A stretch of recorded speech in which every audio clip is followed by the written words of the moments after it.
اسلام آباد کی district and session court نے رضوانہ تشدد کیس میں ملزمہ سومیہ عاصم کی درخواست ضمانت بعد از گرفتاری پر فیصلہ محفوظ کر لیا ہے۔ مزید جانتے ہیں ڈان نیوز کے نمائندے عمر مہتاب بڑھنی سے۔ جی عمر بڑھنی، اپڈیٹ کیجیے گا۔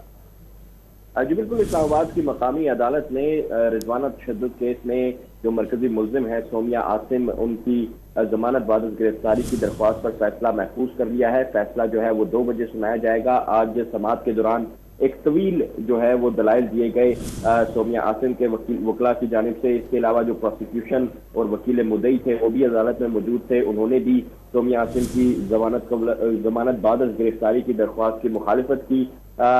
جو مدعی کے وکیل تھے ان کی جانب سے کہا گیا کہ ویڈیو دیکھی گئی، تمام نظریں کیس پر ہیں۔ ابھی بات لگی کہ عدالت نے کہا کہ سول جج کی اہلیہ ہے، اس لیے انصاف ملے گا۔ والدین عدالت میں موجود ہے، رو رہے ہیں، جسم کا کوئی ایسا حصہ نہیں ہے جہاں پر زخم نہ ہوا ہو۔